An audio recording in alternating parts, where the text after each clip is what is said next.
Don't let me. Oh my gosh, okay. Hi. Good afternoon, good morning, good evening, good middle of the night.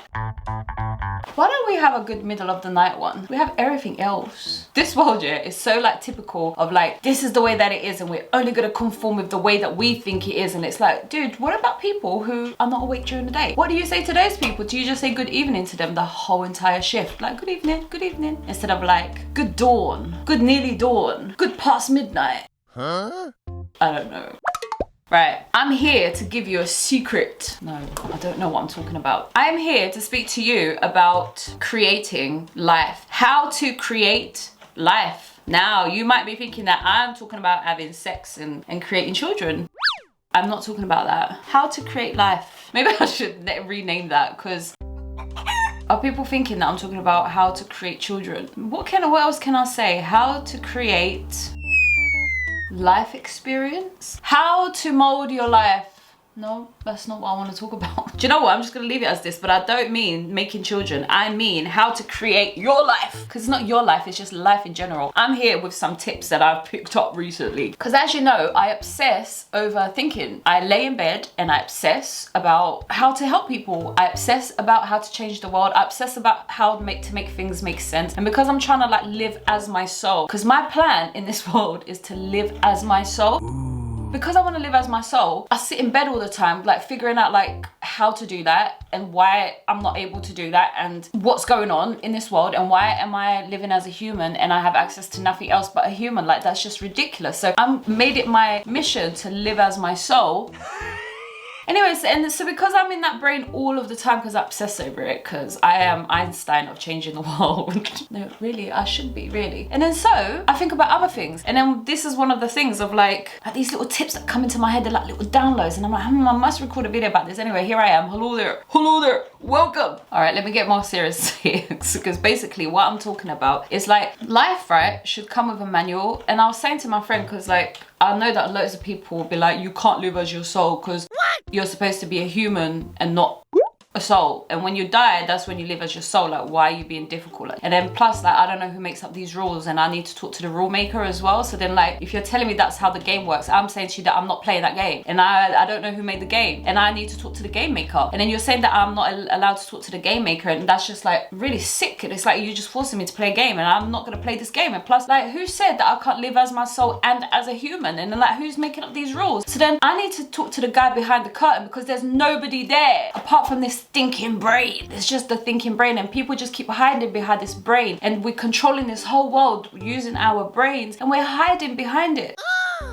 Pretending that somebody else is calling the shots and they're not, and we're calling the bloody shots all the time. Oops. Plus the leaders know that we're doing this anyway, it's fine. Anyway, so then the point is just that I was saying to my friend that like, if you're saying to me that I can't live as my soul because that's not the design of the game, like at least then give me a manual. Like, I want to know what my body's made up of, not like what science tell me, because science is the ones that has all the machines. I'm not gonna start ranting, I swear.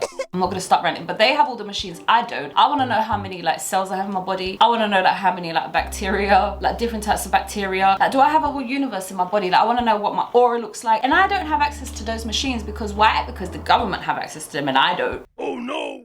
So I'm saying at least give me a manual if I can't live as my soul, which is, it's not even true anyway, I can live as my soul. Right, so the point is that we don't have a manual. I said all of that just to say that we don't have a manual to life. But how do I do this? Like, how do I create life? So then I'm sitting there and I'm putting these things together by myself because like, where's the manual? So I'm just gonna make my own manual, right? And here I am, how to create life. It's just I'm sitting here like I'm creating a manual to life. So let's break down how life creates, right? And in my observation, because where's God to answer these questions? But in my observation, this is how I've observed life to create, right? So basically we have this thinking brain, and this brain is the God. Like, it decides all things. It literally would decide to end a spider's life because you're annoyed at the spider, and then the next day you decide that you're gonna leave that spider alone because that spider's not bothering. Like, you're literally playing God all of the time and you don't even realize, like, oh, today this person's not gonna piss me off with what they're saying, but tomorrow that person's gonna make me cry because like that's just irritating. And we're not even aware and awake to this power that we have, like this thinking brain, and we're not controlling it. We're basically not directing our show. The brain is just being free to direct itself. Oops. Anyway, but the creator is the brain. And then so in that space, when you become aware of this like creating power that you have, because I swear to you, and I don't know if I need to talk about this more, because like it's just like, yeah, Nayna, you create your brain. No, but I swear you do. Like depending on what decisions you've made prior to a moment will be depending on how the moment impacts you. If you decided prior to the moment that this is true, then the impact of the moment will be different had you not made those decisions. So then if you're aware that this is how your brain works, like if you think something and then it impacts you differently, if you think something else it impacts you differently, then why are you being impacted at all? So then you step back for a moment and you kind of like, okay, well nothing's going to impact me for now because I'm just going to figure out what I'm doing. And then you start learning the control that you have in your brain of allowing your brain to think things and believe things. I don't know if I'm making sense. When we're talking about controlling the brain, I feel like we're talking about just the awareness of that choice that you have. So for example, before you attend this event, you're like, right, if this person comes up to me and they say this is how I'm going to react. If that person does this, I know this is all negative, right? But I'm saying that you could pre-plan how you're going to experience something, and depending how strongly you believe in your pre-plan, that plan will go ahead and that person will not be affecting you. And when that person gives you a dirty look, you will not care because of how strong you believed in it before the moment arrived. And controlling the brain is just to simply be aware that this is all happening. Like this is how the brain works. Like you tell it something and then it believes it and then it reacts to it. And depending on what you tell it is depending on the reaction. So then don't you just prefer to control the whole thing instead of letting it control you? But this is all more to do with like the experiencing life rather than creating life, which we're going to get into next, right? So talking about creating life, actually that's quite interesting because all of life is experiences. So technically you are creating experiences. And what experiences do you want? And do you want your experiences to be accidental? Do you want them to be decided? Do you want them to be chosen? Or do you want life to just randomly give you experiences? And people have different desires and people have different appetites. And then some people are like, I just want to sit here and just let life like do whatever. And then other people are like OCD and control freaks and they're like, nah, I'm going to control everything. The only problem is that we're now starting to, well, not now, I think we've always done it. Like we control other people. We don't just control ourselves, we control other people. And that's just so annoying. Stop controlling other people and let them control themselves. Wow.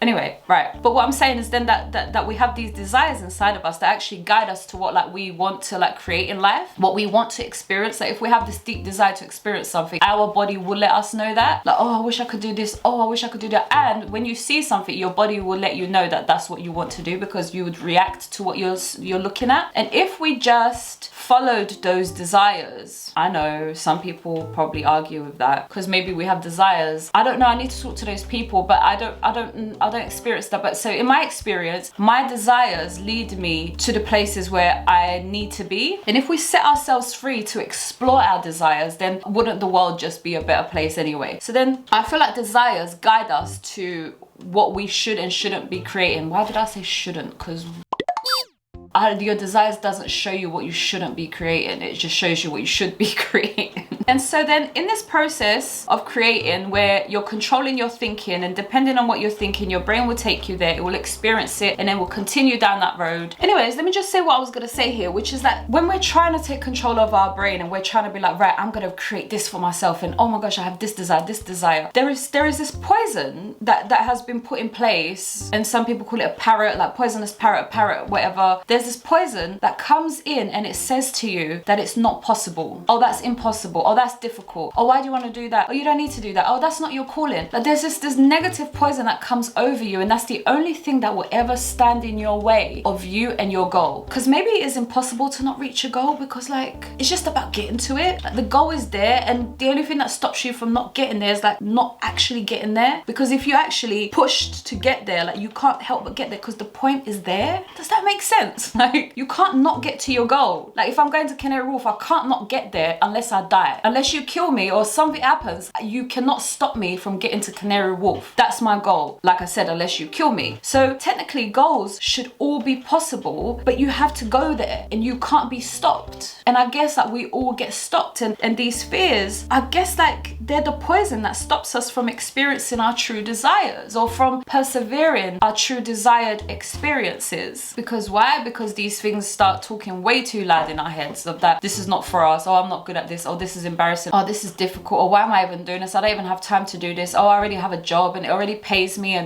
do like all of these fear things. And actually, if we just like ignored all the fear, and if the fear wasn't there in the first place, we'd just all be free to like chase after our true desires. Like for example, today I want to eat Chinese food. I'm gonna go and eat Chinese food. And there's no like, oh, I shouldn't because it's unhealthy. Oh, I don't have the money for it. Oh, I've had takeaway already this week. All of these blocks are in place for us to not experience life in the most grandest way. And they're blocks, they're fear blocks. And some of them, unfortunately, are based on reality. Like for example, if I step outside, I'm gonna die. And then you step outside and you die. That was a reality. And so then some fears are reality. And that's just a sick joke that I'm trying to change here.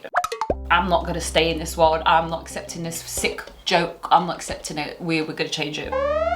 And that's what I'm doing here. Sorry, but just to finish on the point of like fear-based thinking and these blocks that stand in our way. And do you know what's really fascinating and so annoying is that we create those blocks because we are the ones who allow the thinking to come in. We literally create them and we see it coming because we don't learn this at school. Yeah, we actually don't, because I'm obsessed with it. I've actually like paid attention a lot. But if we learned this at school, we'd see these things coming, like because the feeling comes before the thought comes of like, something is gonna worry me in a second about what I'm thinking. And instead of allowing yourself to explore that worry, which we're obsessed with exploring worries, you just go, no, worry doesn't belong in my desires. And I've learned to do that with myself. I've stopped contemplating worry. I've stopped going over worry. Like worry is bullshit. Worry is fake. And I know some worries you can't shake and then they end up saving your life, right? I know that. But I do feel like those worries feel different. They don't feel like worries. They feel like a necessity, like a desire. Like this is my desire to go this way, like my body's desiring it, and then it saves my life rather than, oh, this fear saved my life. It's like, but was it fear though in that moment, or was it a pure instinct of desire of like, do this, and then you did it and then it worked out well? And I feel like that's what desire is, like it's telling you to do it, yeah, and you're not listening.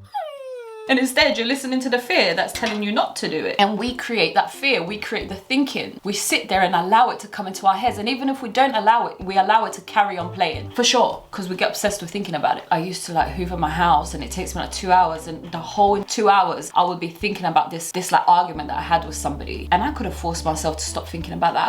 I could have forced myself to think about something else. And every time it came in, what I'm saying is that there is a way to take control of your thinking, and that thinking is the leader. And so then if you're listening to your thinking and it's negative, that's your outcome. So then I guess the next thing is to actually talk about the desire actually, and talk about like, do you trust yourself? Because I trust my feelings. Like if I desire something, I trust that it's okay, because like I know that I'm not like bad and I'm not like bad. So then if I desire something, it's like, oh, that must be that it's okay then, because I'm not bad. So then I trust myself, I trust my choices, I trust my thinking. Therefore, if I desire something, I trust that it is correct. And actually, I feel like I've gotten into a few arguments with people before where I said to them, my body is telling me this, therefore I won't be listening to you, I will be listening to my body. And they're like, but that's stupid because your body reacts to your thinking and you should be listening to your body and do. And I'm like, I don't care what you say. My body's telling me not to do this, therefore I will not do it. Or my body's telling me to do it, therefore I will do it. And I feel like this body of ours like really does guide us, even like, because I know that we've pre-programmed the body to tell us these feelings. Like I know we've done that through experiences, and therefore some of them are maybe incorrect. Like for example, when you see a spider, scream. And so therefore it's like me saying, you must listen to that scream because you're in danger.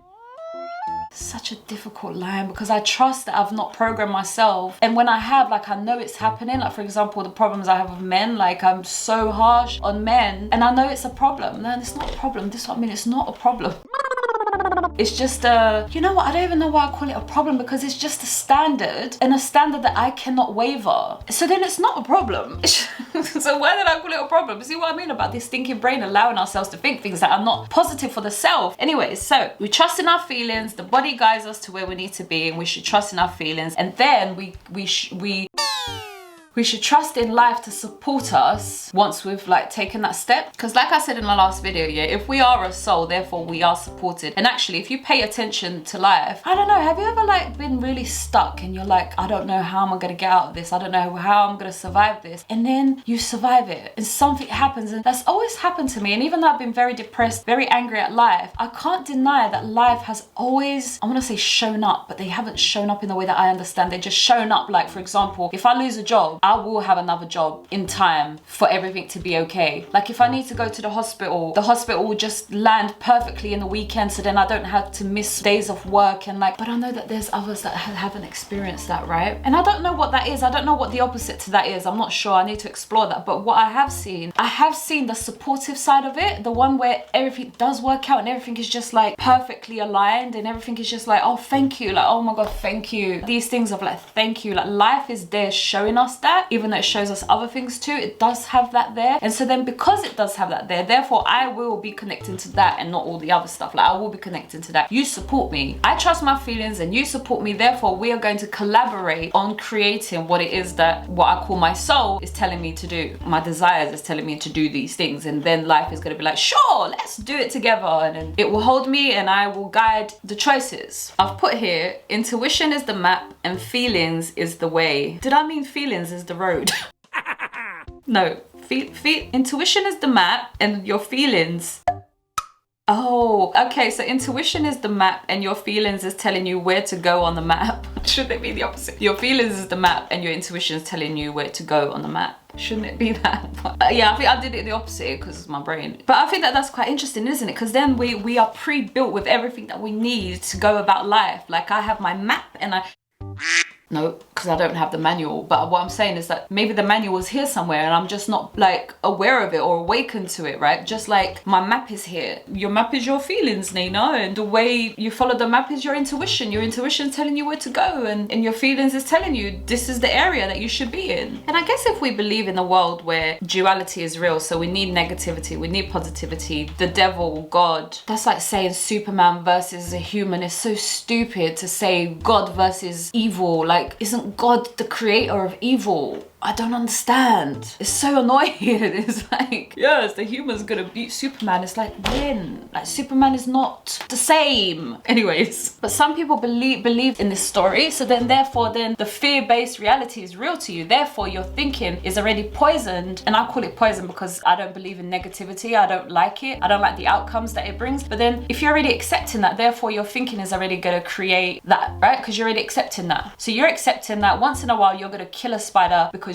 the spider irritated you, and you're allowing yourself to do that because you're like, I'm a human, humans have flaws. But if you thought that humans are supposed to be perfect, then you're gonna start working on killing the spider and you're gonna be like, okay, so how can I do this differently? Okay, why do I feel angry? And you start questioning yourself. Instead of accepting that you have to kill a spider once in a while, you actually analyze yourself and analyze your behavior and then change your behavior, because actually technically I don't think you should be going around killing spiders because they have a family of their own and they have an existence of their own, or their choice of their own of existing. And then you're just playing God by going around killing spiders. I know, sorry, I don't mean to like step on anybody's toes, but just stop killing spiders. Actually, stop killing everything. And I was cooking a curry last night and I was just having a really weird experience with it. And I was like, chopping the chicken and I was just like, this is actually disgusting. I don't even know where that stopped because my camera has a cap because of my memory card. Anyways, but if we have this fear-based mentality, we can change it because everything is just, it appears to just all be a choice. It just all just appears to be a choice. And so then if I'm gonna choose, I'm just gonna choose the best because I'm not gonna be stupid and choose the worst, because why am I gonna do that? And plus the worst, like I've suffered enough in there and I don't wanna choose it because it's just horrible. So then I'm going to choose the great option. And I have the choice because I've witnessed it. I have the choice to choose, therefore I'm gonna choose it. And then I'm gonna get rid of the block mentality because I don't want to choose that. And then I'm gonna create a positive mentality where all things work, and I'm gonna choose that. So then when we control our brain and we control our thinking in terms of like, what are you doing? Why are you thinking about that? You're like a bodyguard in your head of like, what are you thinking? Oh, we've spoken about this, you're not allowed to think those things. Anyway, so then when we control, and actually even if we don't control, we create, because I just really want to make it clear what I'm saying here. Like, the train wasn't a thing until somebody thought it up. The light wasn't a thing until somebody thought it up. Maybe all things was not a thing until somebody thought it up. Like, oh, let me take this potato from the ground. What can I do with the potato? So this creative mind that we have of like having ideas and having desires of like, oh, I want to do this, and this excitement, right? This is creation. We're creating life. And either you do this consciously, choosing what you're doing, or just allowing it all to just be messily created, because you're doing it regardless. You're creating life by using your imagination and then exercising your existence. And then here we are. And so then we might as well create what we want instead of like what we don't want, and like just create things. And there must be so many questions about that. Like, so for example, I'm poor. I live in this really poor thing. How do I become rich in this like rich country over there? How do I create that if I have control over creation? You have to really pay attention and observe your environment to see how you can leave it. And if you find, like, for example, people are like, you're never leaving this place, I will never let you leave, or like you need a visa, and then like this visa, like if you observe, yeah, all of your blocks, yeah, you will find ways to get over them. And I know this is really sad, yeah, but like even for example, immigrants, I was an immigrant myself, right? Are you telling me I can't be here? I am here now. You told me I couldn't stay here, I am here. These things are all possible. You just have to observe what it is that is stopping you from doing it, and then find a way to just get over it. And you can get over it. Like, no blocks are supposed to be there. That's why you can get over them. And so then we create what we want by literally just like looking at it first, and then finding out how to get over hurdles, if there are hurdles. And if there's not, you could just sprint all the way to the finish line, which I would do. Actually, would I walk or would I sprint? Depends if the finish line was like to go and die. If it's other things, I guess I would like walk and look at the scenario and enjoying the birds. I asked the question to myself and I said, what would I do on the last day of, like, if I knew I was gonna die tomorrow, like what would I do? No, if I knew I was gonna die the day after tomorrow, what would I do tomorrow? And then I started asking everybody because I thought it was fascinating, like, and not only what would I do and what would I eat. And so then I thought it was fascinating to ask people that, like, because then I feel like it shows your true, like, your true self of like your true desires. Like, what would you actually do? Tomorrow's your last day. What are you gonna do and what are you gonna eat? Because then you got to think about the things you really appreciate, right? Of like, oh my gosh, it's gonna be the last time. Oh, oddly enough, I just wanted to walk around in the village somewhere and just watch people, and then watch the cat, and then watch the humans interacting, and then watch the birds, and then watch like the leaves fall to the ground, and then watch the sun beaming, and just like walk around and watch everything. I didn't think about my family. I was just walking around watching people. And this one, I don't know why, but I would have had that this restaurant called Gaucho, because I just love it, and they do like really like good steak, and I'll have the chips with the mac and cheese, and then with the cream over the steak, and that will be my final meal. But I don't love that it's an animal, but that's what I want to eat, and then I will happily go.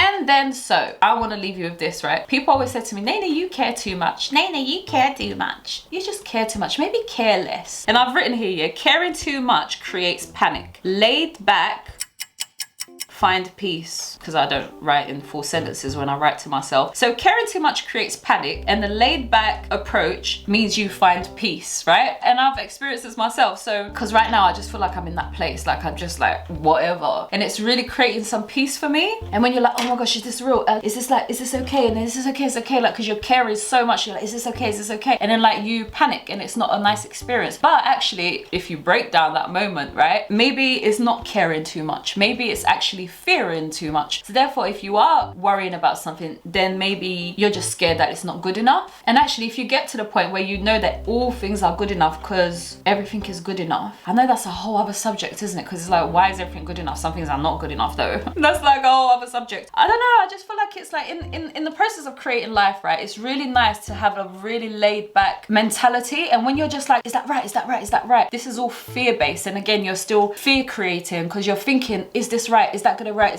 This is all fear creating because you're using your brain to think about fearful scenarios, or to be scared of fearful things, or to not express. You're expressing a fearful energy rather than a positive energy, which is like, that's fine. Everything's gonna be fine because I am amazing, and I'm gonna make sure that everything is fine because I'm here. I'm here. Don't worry, I'm here. Relax, I'm here. I love that. I love that mentality. So I feel like I've just spoken so much, like I just rammed so many subjects into one subject of like creating life, like how to create life. And then basically, guys, regardless of everything I just said, if you had your soul and you had access to your soul, you would know all of this. You would see all of this. And I wouldn't have to be sitting here trying to explain any of it. No, that's not a boring existence. That's just an existence that we don't yet understand. We've not yet been exposed to the other possibilities of that existence. Because it's not boring, because there's other things to consider that we're not considering. To know it's not boring to know all things and to not have to explain things. No, it's not boring. Okay, until next time, I keep forgetting to like slap my camera.